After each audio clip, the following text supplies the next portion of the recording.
sector through the lens of climate justice. So I'm going to play the pre-recorded conversation, and then Chucks is going to join us later for a live Q&A. So any questions you have, do post them in the chat, and we'll get started now. So thank you so much.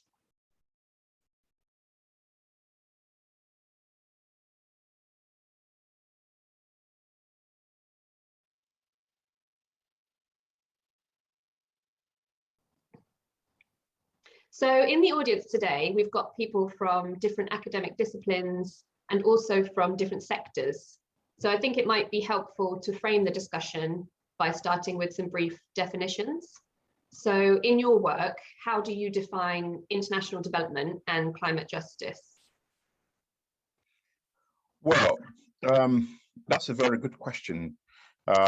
International development is, I once said to my son that I work in the area of international development, and he asked me, well, what exactly does that mean?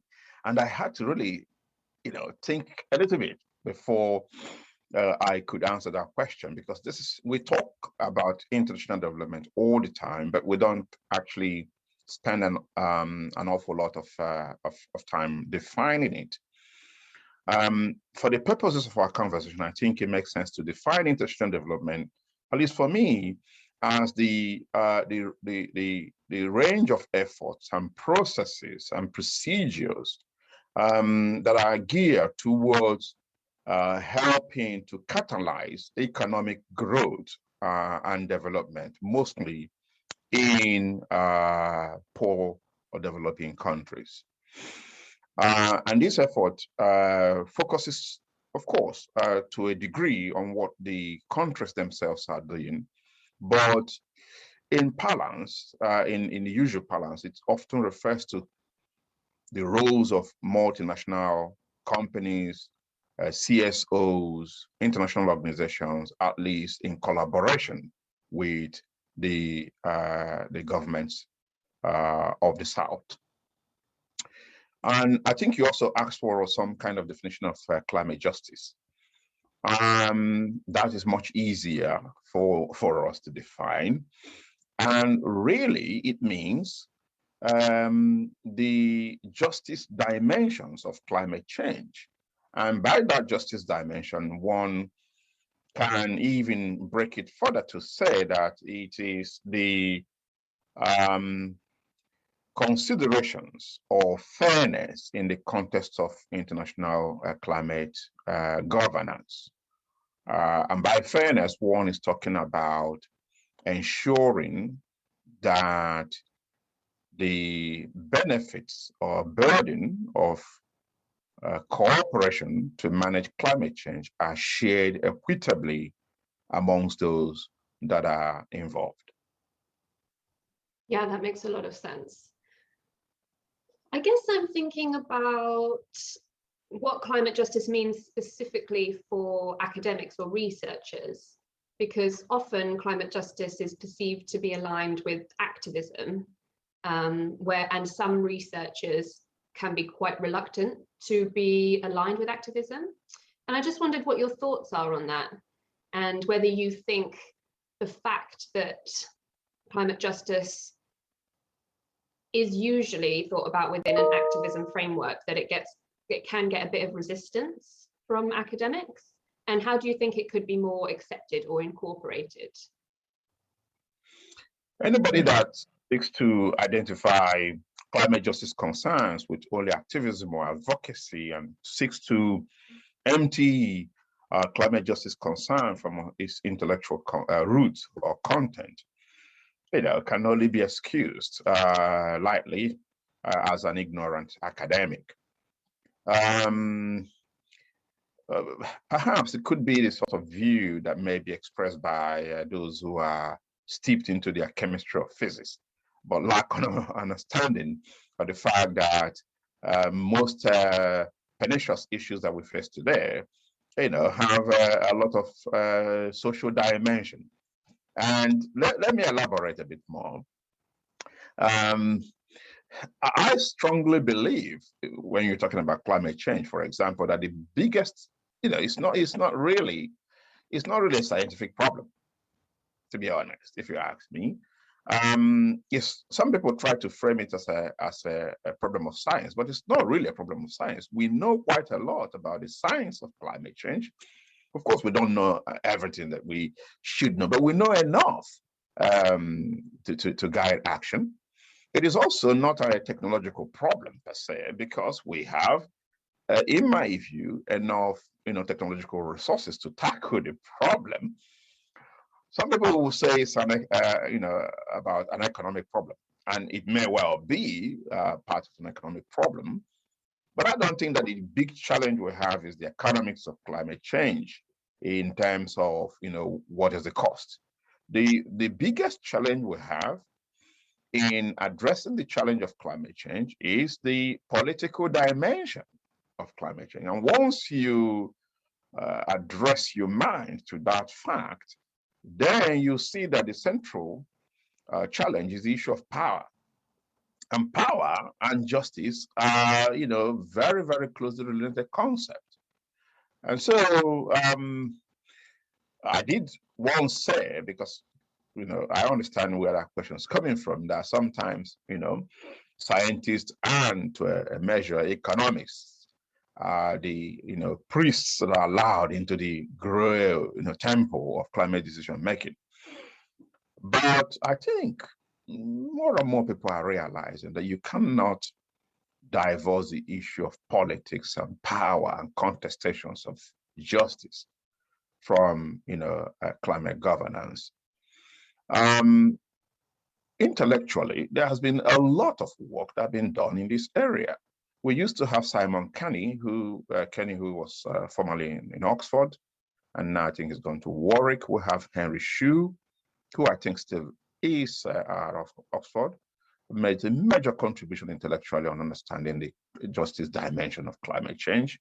We have many other eminent scholars who have written and provided rigorous intellectual contribution and theories for how we can understand the justice dimension of climate governance. So it is not right.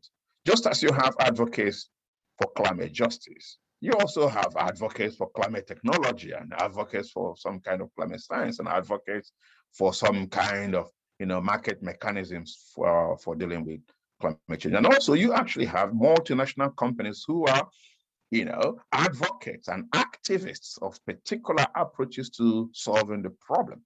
We don't normally call them activists because we tend to associate activism with carrying placards, but that is not correct. Those who are lobbying for particular, ways of allocating, the price of carbon or particular technologies to be used for, as demonstration projects, they are activists in their own right. So no, climate justice is a rigorous intellectual discipline, and it has to be treated as such. Yeah, absolutely. Totally agree. I think that's really interesting because it gives a really nice foundation for understanding why development professionals really need to work within the frame of climate justice, because it's all about navigating those power imbalances and looking at the political dimensions of it, which is really interesting. So I feel that, in general, there seems to be some global shift to align development work with climate change.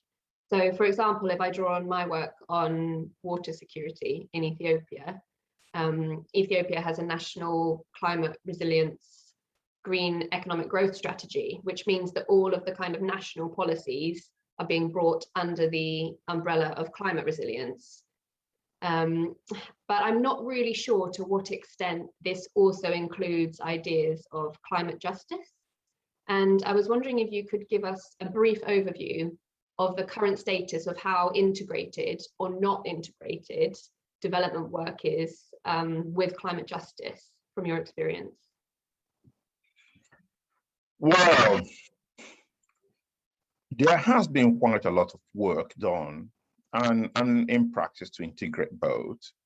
You've given a good example of the Ethiopian climate resilient growth strategy. In Rwanda, for example, we also have the National Green Growth Strategy, which I helped to set up, to lead when I was full-time at Oxford. And part of it was to try and mainstream climate change into the economic development agenda of Rwanda. We believe that it is important to see climate as an integral part of the development agenda. Otherwise, you don't get the sort of institutional gravitas or coordination that is required to tackle the challenge. Sometimes if I want to provoke, when I'm giving keynote speeches or speaking to ministers in Africa, I go like, climate change is not an environmental problem, you see. And there's an element of it that is really true. I say, look, it's not an environmental problem, because if you want to solve it, you're thinking about greening your agriculture, making it agricultural, making, kind of climate smart agriculture. And immediately you are now in the realm of agriculture. Or you're talking about greening your transportation. Immediately you are now in the realm of the Ministry of Transportation. Or you're talking about renewable energy.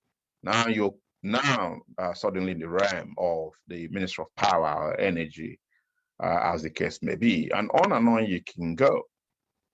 So climate change is an all-encompassing problem that cuts across many ministries, okay? And that's why it's important to think about mainstreaming when you're trying to tackle the issue of climate change. But that then means that sometimes it can be quite difficult to bring in the justice element to all the various aspects. But also, if I'm honest, I feel that we are sort of more accustomed to talking about climate justice when we're talking about international dimension, where it is, of course, very easy to make the case that developed countries have been the ones that are historically and to a large degree currently responsible for climate pollution, and therefore that they are also supposed to take the lead in addressing the challenge. More so when, to a large degree, you can argue that climate change impact is basically the externalization of harm from the developed world to the developing country. But within developed countries themselves, the issue of climate change is also very, very important, if sometimes less talked about. And there are many ways in which this manifests.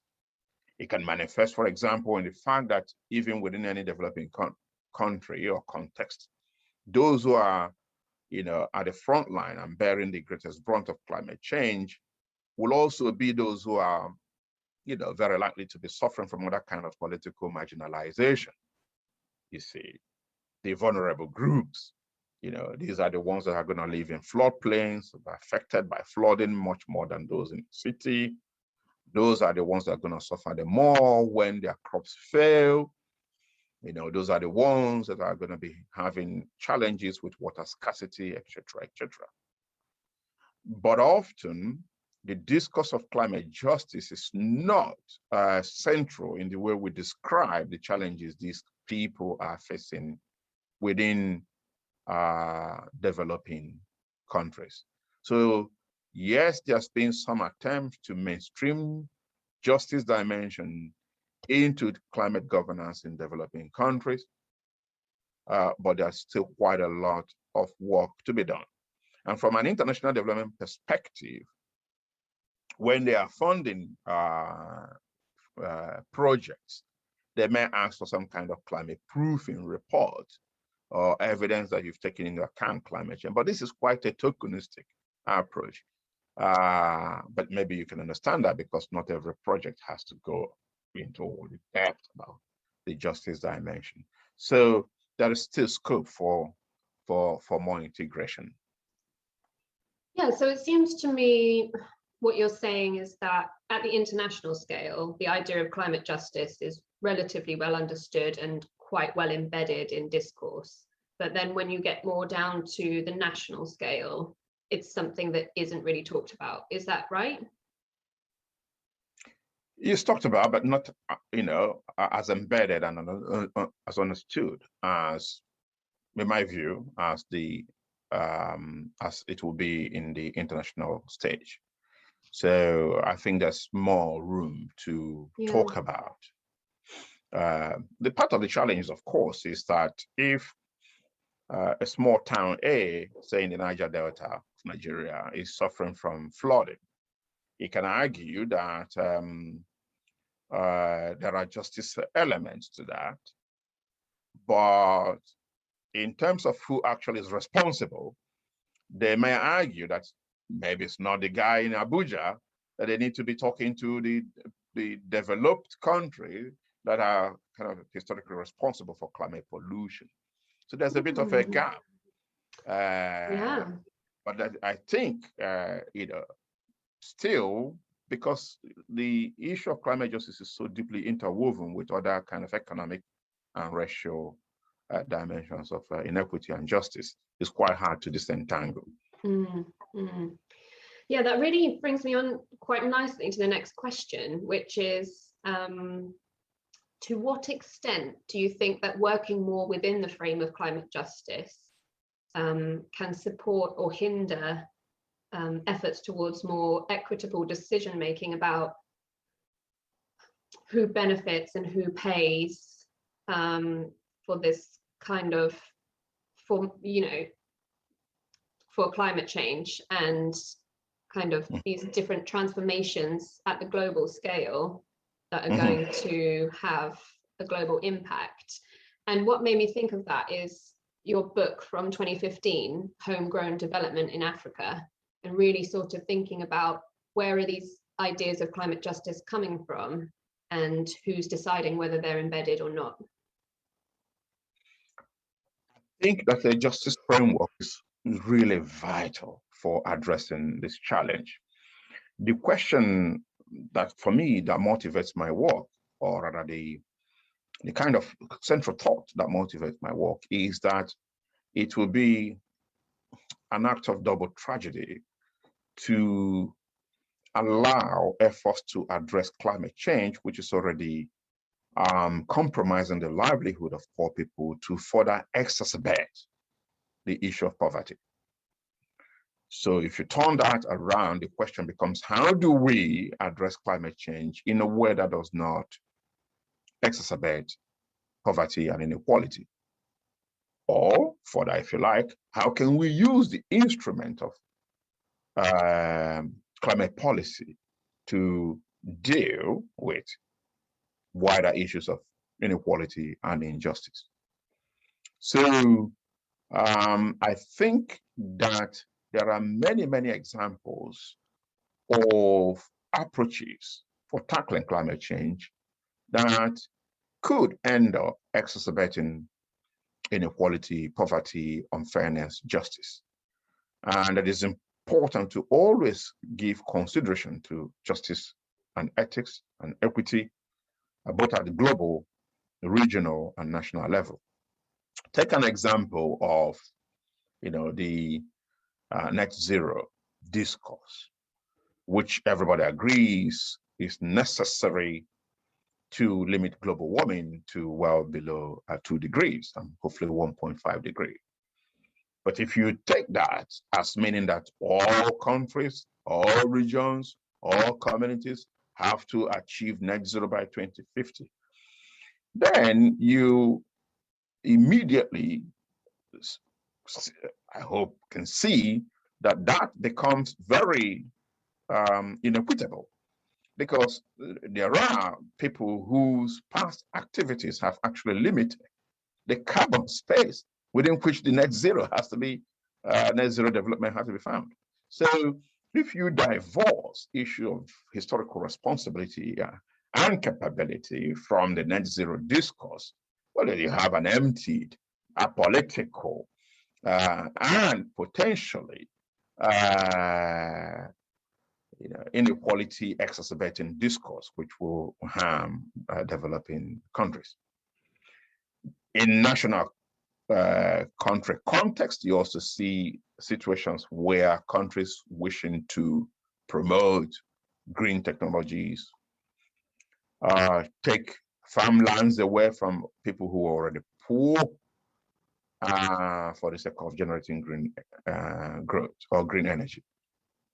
And by dispossessing those that are vulnerable of their lands, you push more people into poverty while trying to create green solutions, So, and there are many examples, that I can give. So it is important that we embed climate justice not only at the national level, but not only at the global level, but at the national level. Otherwise, the sort of solutions that we will see will be ones that will leave the world more unequal. And remember, and this is a point I would try to, some people think is kind of very obvious, but I often find, even in the IPCC circle, that I need to explain and label this point for my colleagues to get it, that climate change is one, is important, of many other need people. And therefore, that it is important to search for climate solutions in the wider context of sustainable development. But a lot of people this point is lost on them because they take emission reduction as the one and only important goal. And they don't realize that, for those who are looking for shelter, for food, for heating their homes, climate change is one out of many, many considerations. And I just was writing an opinion piece, which I hope to release later this week, where I was highlighting the sort of reactions that we've seen across Europe to the soaring gas prices and gas scarcity, and saying, guys, look what I've been telling you. When people are confronted with the prospect of a cold and dark winter, suddenly they don't care where the fuel is coming from. They just want to heat their home. But this is the point I've been trying to make, that it's not just about reducing emissions, even though we care about that, but it's about how do you reduce emission in the context of achieving the other very important sustainable development goals. Yeah, it's really, really interesting listening to you talk about the historical responsibility of climate change, because it makes me think about the shift towards decolonizing approaches to international development, research and practice. And I wonder if you think there's any kind of overlap between the kind of efforts to decolonize international development work and taking a climate justice approach, and whether you think those kind of approaches might be mutually reinforcing. I think so. Of course, even the decolonization has many branches and interpretations. But it's marks of a lot of colonial approach. For a continent that celebrated last month the successful completion of a gas pipeline under the sea from Russia to Europe, to be now telling Africa, oh no, you can't use your gas. Okay. As we speak, more pipelines are being constructed to power, to funnel gas from Russia to China. It seems to me that about 40% of US energy mix is still gas. And some energy models and long-term scenarios suggest that gas will continue to play an important role in a lot of European countries' energy mix. So there is a lot of discomfort that I feel, and that is shared by a number of governments in Africa, about the way in which rich countries are trying to tell Africa how to develop, when to develop, which gas to use, which fuel to use, especially, as I said, because as I speak with you, I'm heating my home with gas, you know, in Oxford here. And I think we know the role that gas has played and continues to play in our lives. Yeah. So there's a connection. And I landed in, I think, Frankfurt Airport a few weeks ago. And I was captivated by a billboard that I saw. It was a guy saying to the German government, look, that you guys can do it. You can completely decarbonize your economy. And that the technologies that are developed as a result of those can be sold abroad. And so that the problem of climate change is not about technology, because it can be done. But that the challenge is whether those oil-dependent countries, especially in the Middle East, will play. So you see, just in that clip, what is going on there.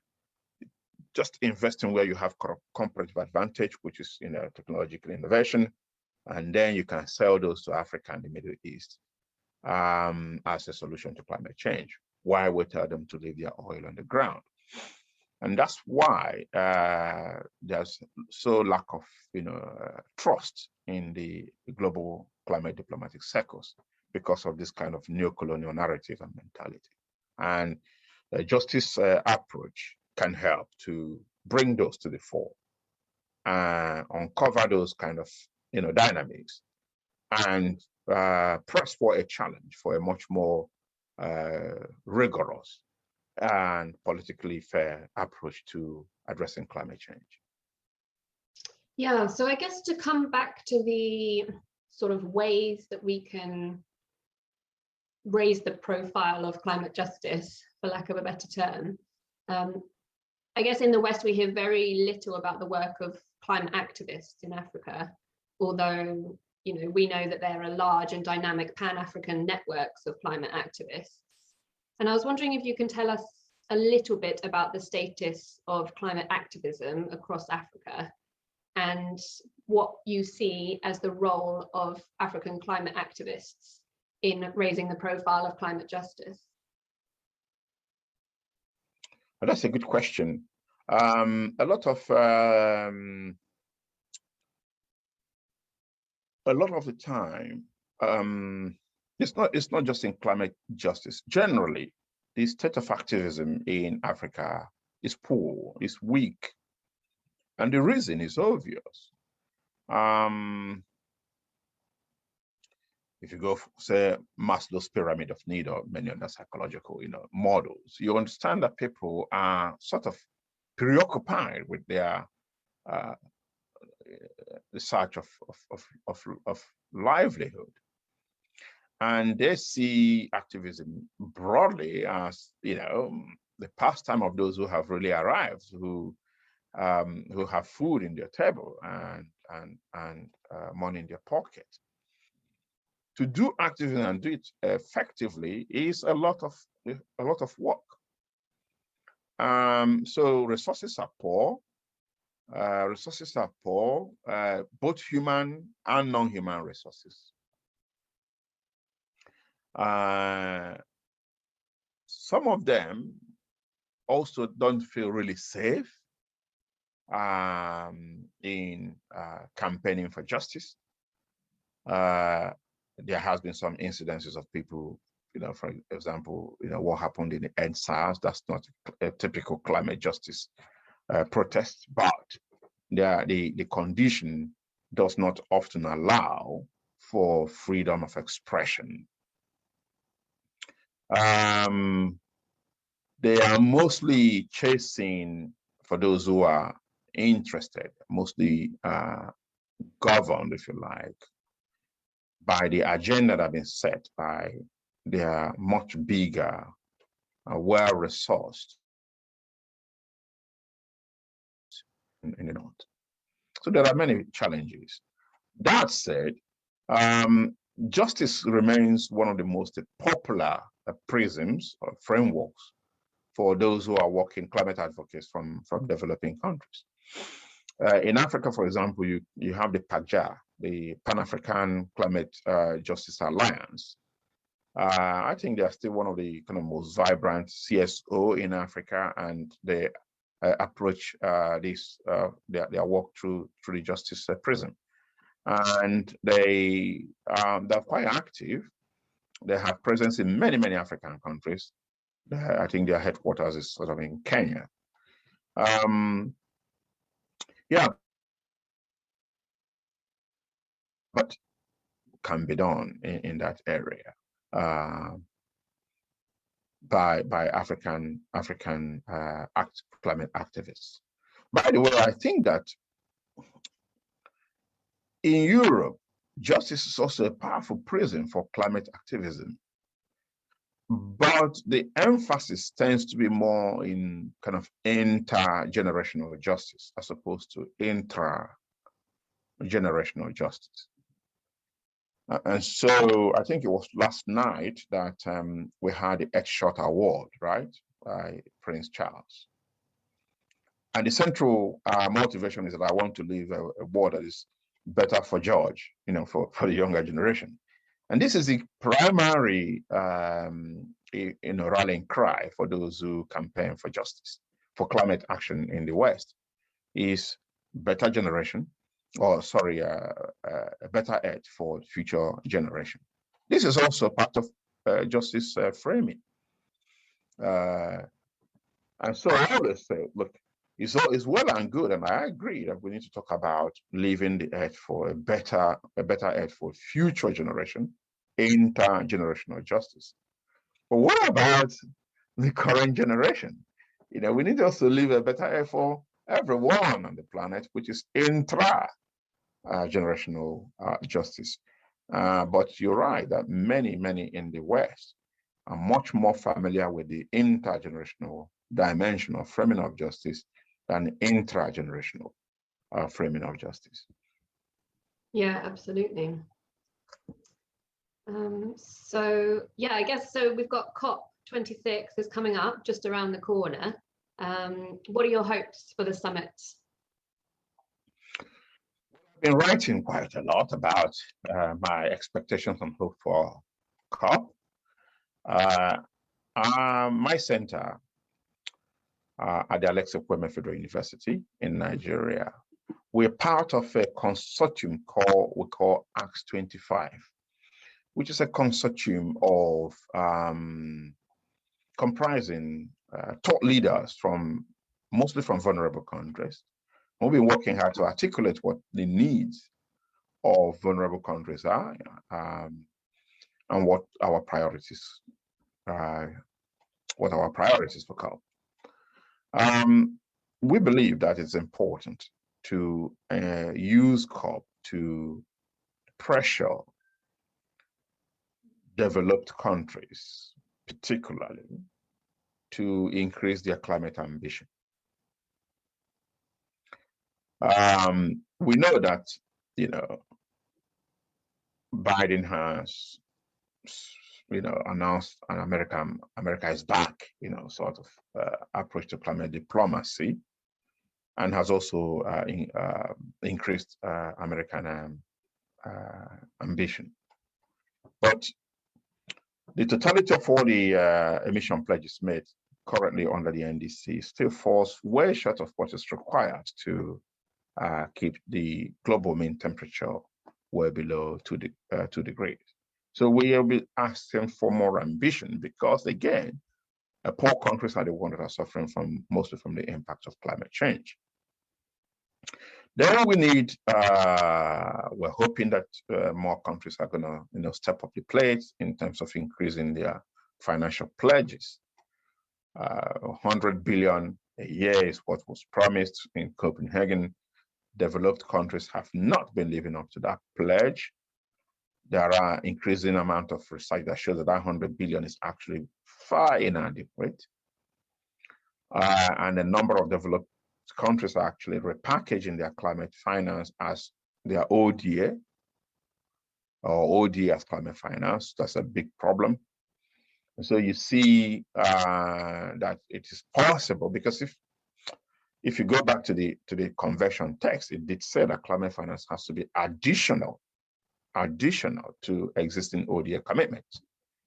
But of course, many developed countries are not meeting their ODA commitment. What they're now doing, increasingly, is repackaging their ODA as climate finance. And so one certainly hopes that one of the things that have to come out in COP is the rules of reporting. There's an urgent need for greater transparency and clarity of what is climate finance, and a better way of reporting who has given what to who, and when, where. And the what dimension is also has to do with some kind of parity between, climate mitigation finance and climate adaptation finance. Currently, nearly 80% of the international climate finance goes to mitigation, and that is a big challenge, it's a big problem. So there needs to be some kind of greater parity between climate finance going to adaptation and the one going to mitigation. Then, of course, one is hoping that there has to be a greater attention to the issue of loss and damage, which many developed countries don't want to talk about. But we see through the flooding events in Europe recently, in Germany, in Italy, but also in the US, the sort of damage that can be caused by climate change. And we saw the developed countries, governments, talking, as you would expect about how to cover those losses and damage. And then the question is, if you do that in your national setting, what prevents you from doing that in international setting, where your pollution is actually killing people in hundreds of thousands, if not millions? So I am hoping that COP26 will provide an opportunity for greater transparency in finance, greater ambition, more discussion on loss and damage, but also increasing the funding that is going to climate adaptation. Yeah, that's a great hope. Yeah, Elise and I are really excited because we've recently been collaborating with Martha Tadesse, who is an Ethiopian humanitarian photographer, and she was actually one of our earlier speakers in this seminar series. And we've been doing a participatory photography project in rural Ethiopia, and some of the photographs that the community members took are actually going to be showcased at COP. So for the first time ever, there's going to be a water and climate pavilion in the Blue Zone at COP. And the stories very much focus around the stories of people living in rural Ethiopia, their adaptation strategies, coping strategies, and their resilience. And so I feel like that's very, very aligned with your kind of hopes as well for shifting the conversation to talk more about adaptation. Exactly, and I look forward to seeing that. I've been thinking of doing something quite similar in Nigeria. I haven't got around to doing that. What I've done so far is launch a climate and arts competition. And so we received a lot of entries, people, songs, poems, spoken words, lyrics. And it's fascinating what's come from local people. And my next line of action is actually to launch a kind of local photography and climate project. We've talked about the need for some kind of local adaptation as well. It's a major theme in COP and a major item in the adaptation agenda. Because a lot of adaptation work kind of gets lost at the national scale, and they don't trickle down to the local people as it should be. So emphasis on local-based adaptation is a very important one, and I'm hoping that your project through these pictures can also help to highlight the needs but also sometimes the great work that people are just doing, trying to cope with or without government assistance in Africa. Yeah, absolutely. Thank you. So yeah, we've just got a couple of minutes left, so I'll just ask the final question.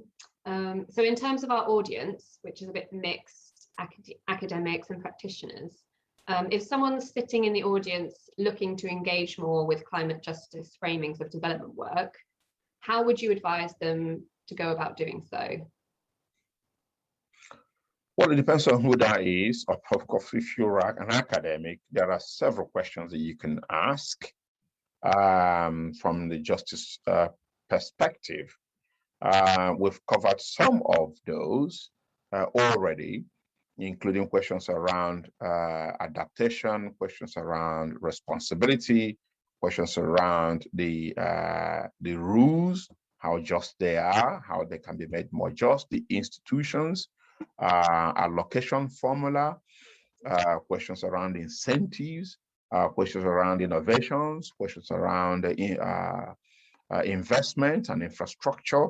How do we make this just? Question around engaging with existing activists to empower them, to give them voice, to give them resources. Those are all valid questions from an academic perspective. From a non-academic perspective, there are a range of great organizations that are already doing work. I think one of the best ways might be to get involved with one of those and lend your voice and your feet sometimes in campaigning for justice dimensions. And we need to also be bringing pressure to bear on the governments here in the West. We saw, for example, how the ODA was cut from 0.7, slashed. And in my view, climate justice advocates didn't put as strong a fight as they could in challenging that in my view, quite unfortunate policy. So there are many options for getting involved or for academic work, for championing or elevating the discourse of climate justice. Yeah, that's great. Thank you so much.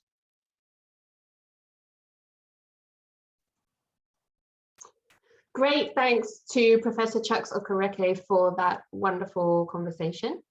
Chuks has joined us in the room, so he'll be available to answer your questions now. I can see that we've got a few in the chat, which is great. Chuks, can you hear me? Yes, I'm here. Great. Let me see if I can. All right. Oh yeah, there you are. Great to see you. Yeah, thank you so much for that conversation. Really enjoyed recording that with you. And I think the most interesting takeaway for me was around the funding aspects, and that you mentioned that 80% of funding is going to mitigation. And for me, that just seems highly unjust. Again, it's about a lot of funding ending up in the countries where climate emissions are being caused, rather than in the poorer countries where it's having the most deleterious effects. And it is also, by the way, I thought I enjoyed myself with you that day, but now listening to the recording, I felt what a punishment to listen to myself. It just sounds so awful.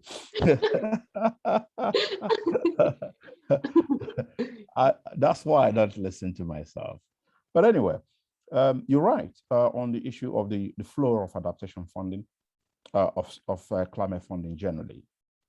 So there are many reasons for that, actually. One is that those who are causing the pollution actually sometimes are the ones that are also quite advanced in terms of the capabilities of accessing the funding.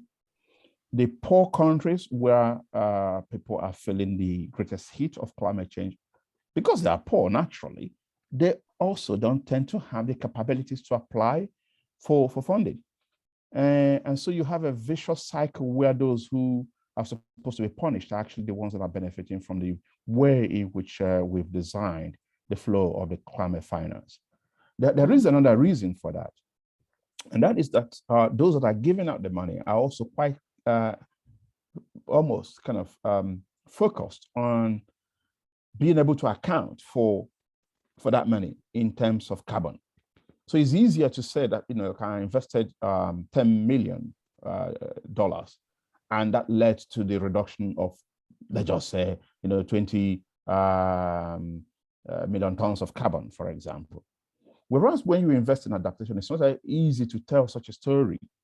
And because of the KPIs, the way that we measure what matters to us, and that what matters is really how many tons of carbon have you reduced, that then fuels the flow of climate finance to mitigation projects as opposed to adaptation. And of course, again, the grand narrative, which you and I talked about, which is this net zero carbon. This is kind of what I was just, by the way, I've just published the op-ed, which I titled that net zero carbon target must go with net zero hunger target, okay?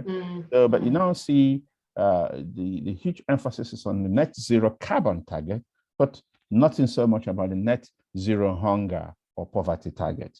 So development, economic growth, resilience has to, or still lags behind climate mitigation in the space where we are discussing these matters. Yeah, absolutely. So we've had a question from Morgan Phillips from the Glacier Trust. In a world where KPIs are everything, can we hear your thoughts on measuring the impacts of adaptation strategies? And I wonder if you wouldn't mind just explaining briefly what KPIs are as well. Key performance indicators is what I think he's referring to, which I sort of already answered with respect to the climate finance, that it is very, very difficult, or it's more difficult to measure adaptation than to measure mitigation. And he puts it really so nicely. KPI is everything, but this is only one part of the equation. KPI is everything, but what are you measuring? So I can tell you the number of people that are going to bed hungry. I can tell you the number of people that have been displaced as a result of the shrinking of Lake Chad. I can tell you the number of conflicts that have happened in Nigeria as a result of the desertification of the north. I can tell you the number of people that are dying as a result of indoor inhalation of smoke because of open air cooking or cooking with dongs and firewood and etc. I can tell you the number of people that Cyclone Ida killed, nearly 1.3. I can tell you that flooding cost 16 billion in Nigeria in 2012.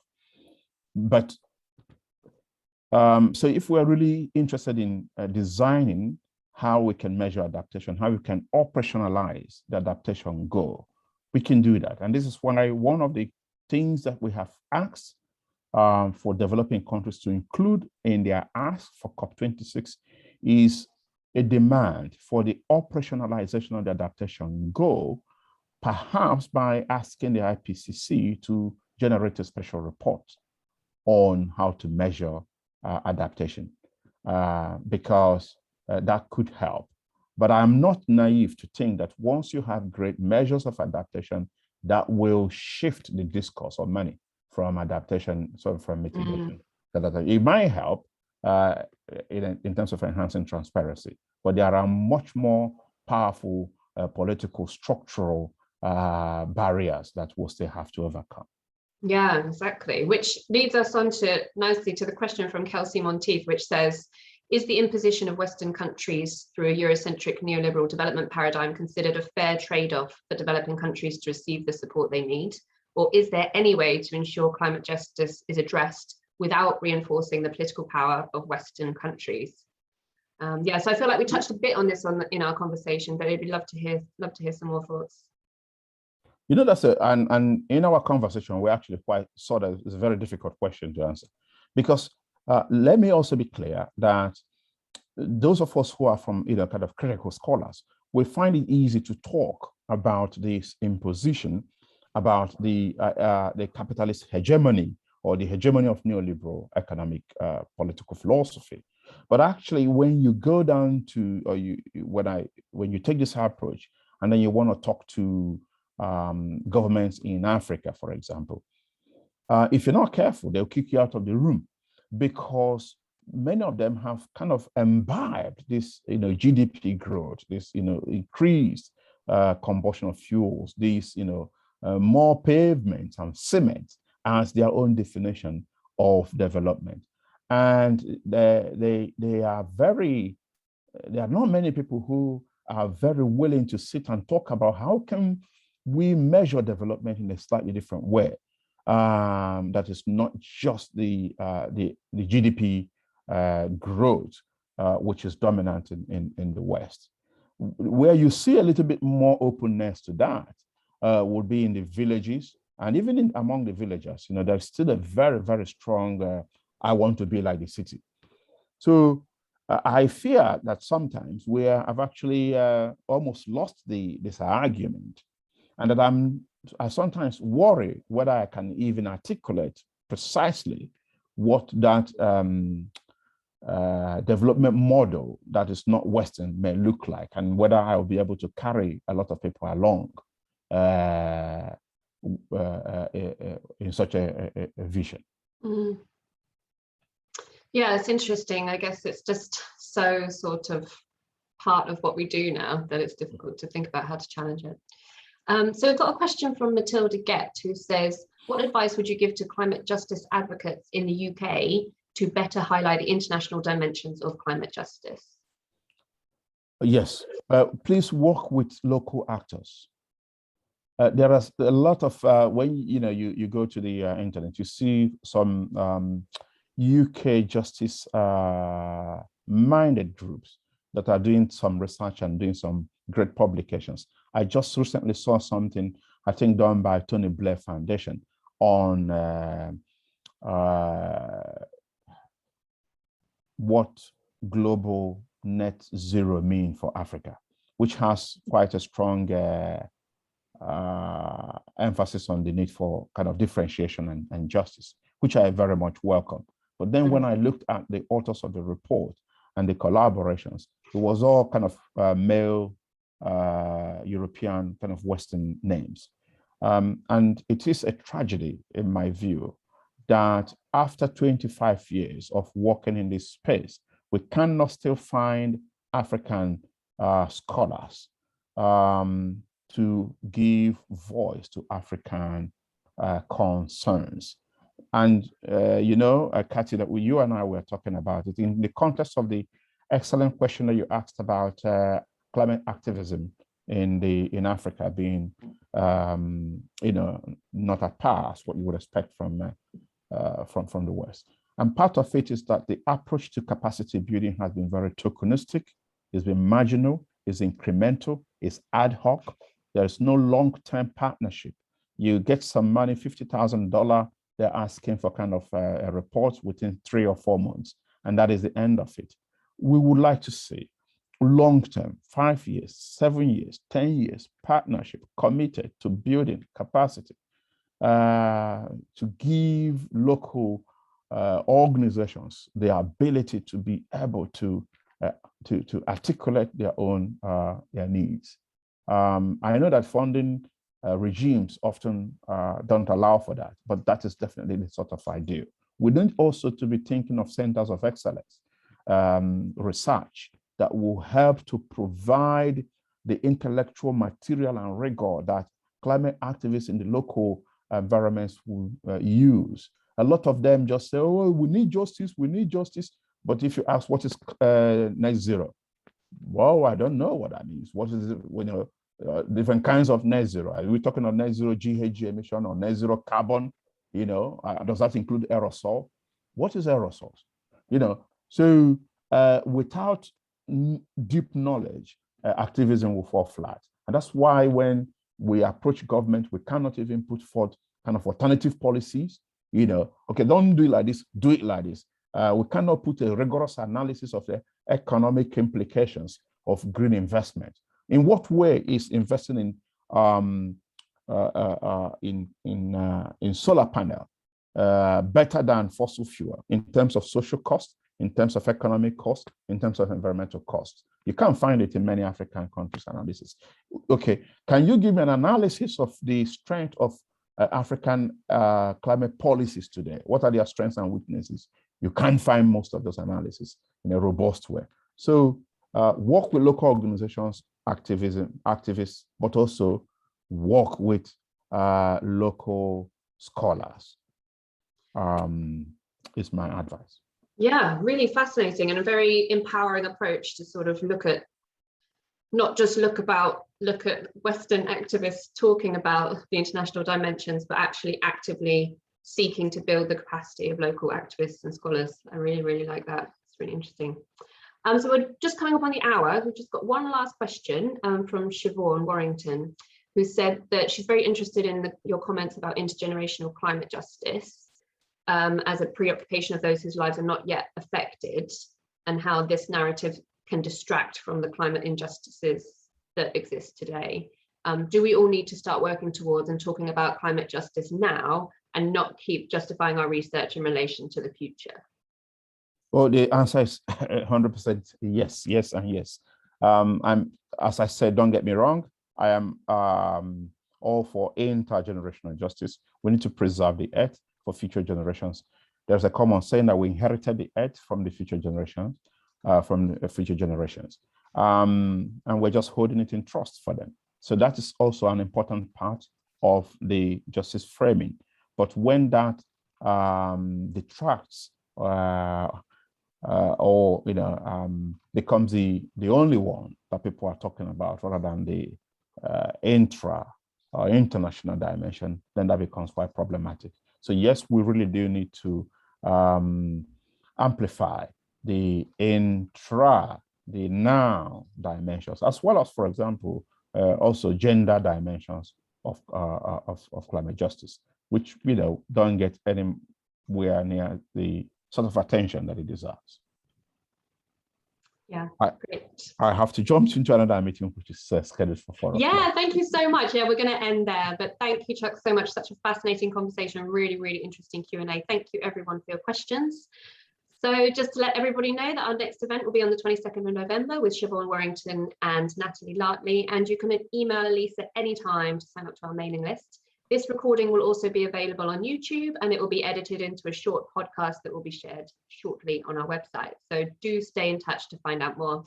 Thank you, everybody. Thank you so much for joining.